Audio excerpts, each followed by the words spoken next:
Assalamualaikum Ustaz Abdul Somad. Waalaikumsalam warahmatullahi wabarakatuh. Apakah wajar kita kesal kalau misalkan ada orang sebut kita fanatik, padahal hanya bermaksud menyebarkan kebenaran dan bukti kebenaran? Kita menyebarkan kebenaran, lalu orang menuduh kita fanatik. Kita memakai hijab di tengah orang yang tidak mau pakai hijab, kita disuruh fanatik. Kita tidak mau pacaran di tengah komunitas anak muda gaul, dituduh fanatik.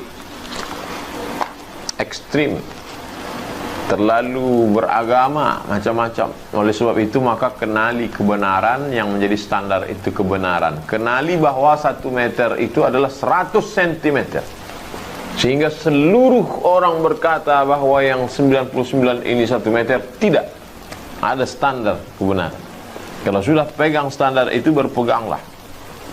Benar kata Allah, benar kata Rasulullah, benar kata kiai, alim ulama, guru, syekh, maka peganglah kebenaran itu. Nanti sampai masanya di akhir zaman, orang-orang beriman itu kalmasi alal jamri, seperti orang yang memegang bara api, terbakar tangannya. Hari ini anak-anak muda terbakar telinganya, terbakar hatinya, terbakar perasaannya, dituduh fanatik, dituduh ekstrim, dituduh macam-macam. Ini bagian dari jihad. Wallahu a'lam bishawab. Assalamualaikum Ustaz. Waalaikumsalam warahmatullahi wabarakatuh. Ada yang mau saya tanyakan mengenai orang yang sudah semasa hidupnya meninggalkan sholat selama 1 tahun. Andai kata ahli waris, apakah ahli warisnya bertanggung jawab membayarkan dengan hartanya? Tidak. Orang yang meninggal dunia, maka Allah maghfir lahu warhamhu wa'afihi wa'fu anhu. Adapun sholatnya yang tinggal itu tidak diqadha oleh orang yang hidup, tidak digantikan dengan sholat, tidak digantikan dengan apapun. Yang diganti itu puasa. Man mata, siapa yang meninggal dunia, wa alaihi siyamun, dia punya hutang puasa, shama anhu waliyuhu, maka ahli warisnya menggantikan puasa. Wallahu a'lam. Ustaz, saya sering mendengar perkataan orang, kalau sholat di atas bumi, di bawah kolong langit, maka sholat kita tidak sah. Apa makna dari kalimat tersebut? Mohon pencerahannya Ustaz. Sholatnya di atas bumi, di bawah kolong langit, maka tidak sah. Maka semua orang yang sholat di dunia ini sekarang tak ada yang sah, karena sholatnya di atas bumi, di bawah kolong langit. Kalau dipahami secara tekstual. Tapi sebenarnya ini adalah kata-kata kiasan. Kalau orang yang sholat itu masih memikirkan segala peristiwa yang terjadi di muka bumi, di bawah kolong langit ini, maka sholatnya tidak sah, tidak diterima Allah Subhanahu wa taala. Itu dikatakan Allah, fawailul lil musallin. Celakalah orang yang salat. Siapa itu? Alladzina hum an salatihim. Alladzina hum, orang-orang yang mereka itu dalam salat mereka sahun, lupa, lalai, memikirkan yang ada di atas tanah, yang ada di bawah kolong langit. Ini sebenarnya kata-kata kiasan. Maknanya khusyuklah dalam salat, menjaga kekhusyuan. Wallahu a'lam. Assalamualaikum Pak Ustaz. Waalaikumsalam warahmatullahi wabarakatuh. Saya mau minta pendapat Pak Ustaz. Saya punya suami tapi kurang cocok sama orang tua saya. Apa yang harus saya lakukan? Innama huwa jannatuki wa naruki. Suamimu itu adalah surgamu dan dia juga bisa menjadi nerakamu. Wahai para perempuan, suamimu bisa menjadi surgamu, suamimu bisa menjadi nerakamu. Lau kuntu amiran ahadan, seandainya aku, kata Nabi SAW, boleh memerintahkan seseorang ala ayas juda ala ahadin, seandainya boleh manusia itu sujud kepada manusia, maka aku perintahkan seorang istri untuk bersujud kepada suaminya. Begitulah. Ayyuma mra'atin matat, kalau ada perempuan yang mati, meninggal dunia, wa zawjuha radin, dan suaminya ridha kepadanya, dalam keadaan senang hati, dalam keadaan ridha, maka dia masuk ke dalam surga Allah. Begitulah hebatnya seorang suami. Suami yang bagaimana? Suami yang taat kepada Allah, suami yang mengamalkan sunnah Rasulullah, sallallahu alaihi wasallam. Oleh sebab itu kalau suami ini baik, maka tidak akan mungkin dia memerintahkan perempuan untuk melawan ayah ibu perempuan tersebut. Wallahu a'lam. Ustaz mau tanya, dosakah seorang istri bersodakoh dengan uang penghasilannya sendiri? Ada yang perlu diluruskan. Seorang laki-laki menikah dengan perempuan, laki-laki punya harta, perempuan punya harta. Bukan berarti hartanya menjadi satu. Apa beda harta laki-laki dengan harta perempuan? Di dalam harta laki-laki itu ada milik perempuan. Apa itu? Nafkah. Sedangkan di dalam harta perempuan itu tidak ada milik laki-laki. Perempuan itu punya harta sendiri. Oleh sebab itu kalau perempuan punya rumah, punya mobil dari bapaknya, dapat harta warisan, dia bekerja, punya gaji, maka itu milik dia. Dia berhak untuk menggunakannya, memakainya. Tapi karena dia beradab, dia sopan, dia santun, dia tanya ke suaminya, wahai suamiku, aku mau pakai uang ini untuk menyantuni anak yatim. Ini sebagai adab. Hukum aslinya itu milik dia. Dia tidak menzolimi orang lain. Wallahu a'lam bishawab. Ustaz Abdul Somad, saya mau tanya, apa hukumnya jika punya proyek ini pembangunan rumah ibadah non-muslim? Halalkah upah yang saya terima dari pembangunan tersebut? Dan bagaimana jika saya dapat proyek buat rumah tinggal yang bukan dari Islam? Kita boleh berhubungan interaksi sosial dengan non-muslim. La yanhakumullahu 'anil ladzina lam yuqatilukum fid din. Kalau mereka tidak memerangi kamu dalam masalah agama, wa lam yukhrijukum min diyarikum, tidak mengusir kamu dari kampung halaman kamu, antabarruhum, kamu boleh berbuat baik, wa tuqsitu ilaihim, bersikap adil kepada mereka. Dalam masalah hubungan sosial, hubungan masalah proyek, hubungan masalah perumahan, jembatan. Tapi kalau sudah terkait dalam masalah ibadah, fasilitas ibadah, wala ana abidu ma'abadtum wala antum abiduna ma'abud lakum dinukum waliyadin. Kita mencari rezeki ini mau berkah, mau baik, untuk makan, untuk menjadi darah daging. Jangan sampai kita mengambil makanan haram, berikan pada saudara-saudara kita untuk urusan ibadah mereka. Wallahu a'lam bishawab. Assalamualaikum Pak Ustaz. Waalaikumsalam warahmatullahi wabarakatuh.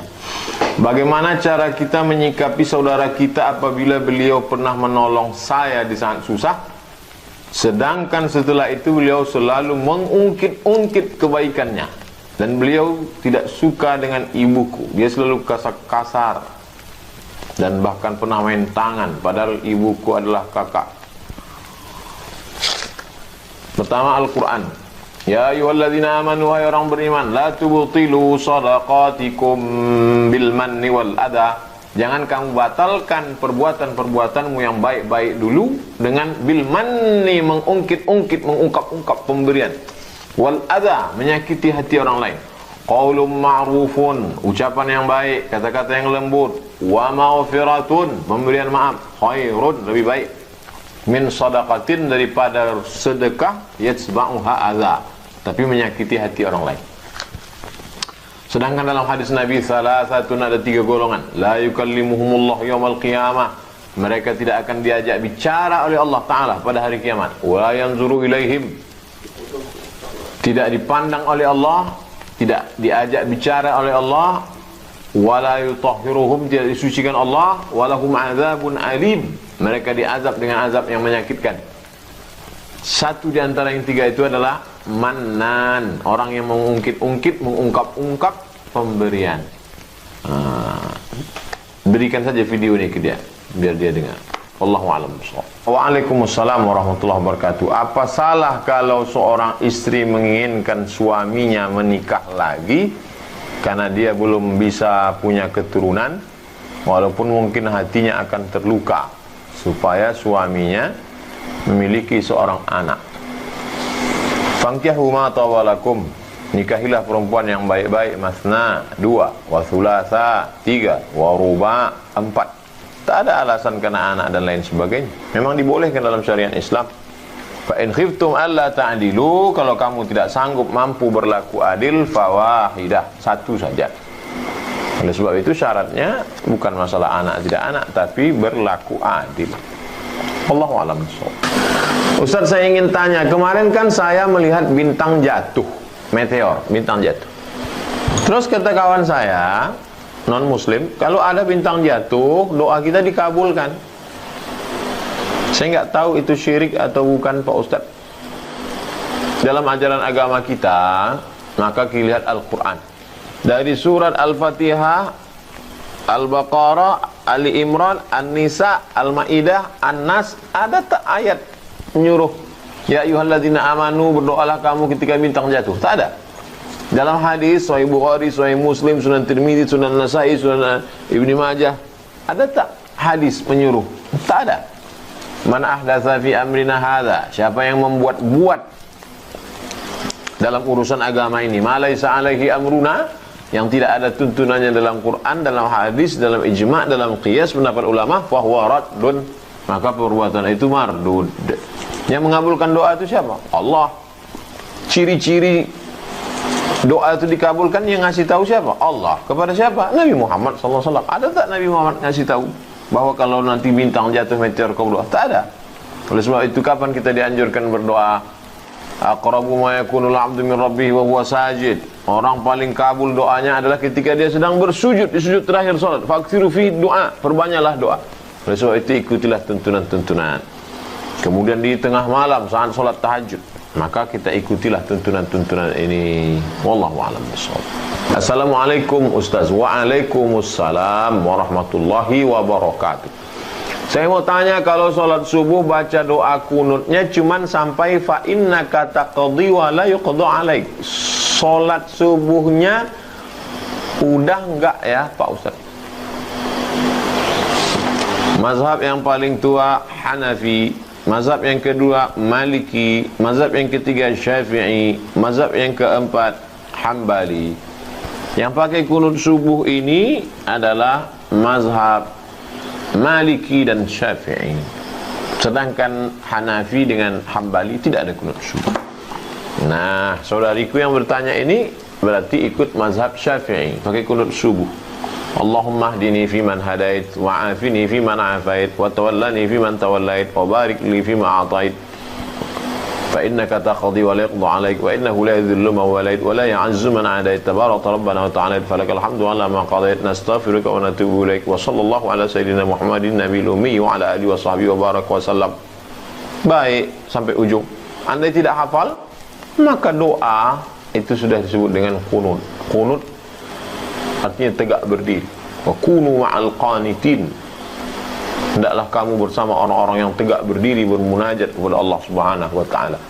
Jadi paling bagus, afdalnya dihafal. Andai tidak, maka doa yang dapat kita panjatkan kepada Allah Subhanahu wa taala. Wallahu a'lam bishawab. Hukum orang autis dalam beribadah itu gimana Pak Ustaz? Autis ini banyak jenisnya. Tapi secara umum, kalau dia tidak berakal, maka tidak cukup syarat. Karena syarat solat baligh berakal, puasa baligh berakal, haji baligh berakal mampu. Dia baligh, umurnya sampai 15, 16, 20, tapi tidak berakal. Oleh sebab itu maka tidak cukup syarat untuk menjadi mukallaf. Mukallaf orang yang dibebani hukum. Tapi kita tetap ajar. Alhamdulillah saya berikan tausiah di sekolah khusus autis. Bapak-bapak, ibu-ibu yang anaknya diberikan Allah keistimewaan ini, mereka adalah tamu-tamu yang tidak akan dihisap pada hari akhirat.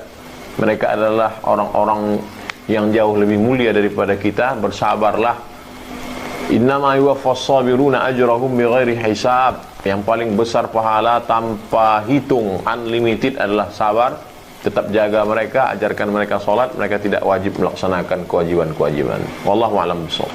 Assalamualaikum Pak Ustaz. Waalaikumsalam warahmatullahi wabarakatuh. Saya mau tanya, saya punya luka di bagian kaki. Luka ini bernanah. Ketika saya sholat, apakah sholat saya sah kalau keluar nanah dari luka tersebut? Maka ini pembahasannya hukum apakah nanah itu najis atau tidak. Oleh sebab itu maka mayoritas jumhur ulama mengatakan ketika kita luka, yang pertama kali keluar adalah darah, setelah itu muncul cairan yang disebut dengan sodid, kemudian setelah itu dia menguning menjadi nanah, disebut dengan qaih.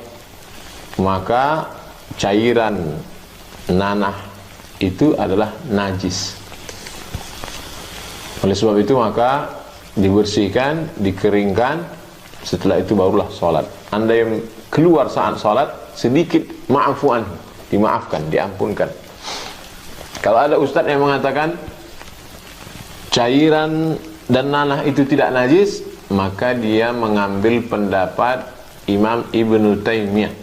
Adapun mayoritas jumhur ulama mengatakan bahwa cairan nanah yang keluar itu adalah najis. Kalau terkena ke kain, maka mesti dicuci, dibersihkan. Dalil ulama, a'udzubillahi minasyaitonirrajim, wa yuharrimu 'alaihimul khaba'its, diharamkan kepada mereka, bagi mereka yang menjijikkan. Maka nanah cairan itu menjijikkan. Wallahu a'lam bishawab. Mau nanya Pak Ustadz, bagaimana bisa ada orang kafir dan Yahudi? Kenapa bisa ada ini? Sedangkan orang pertama di bumi ini kan Nabi Adam alaihissalam. Adam punya anak yang masyhur kita kenal dalam riwayat Qabil Habil, walaupun banyak anak-anak yang lain.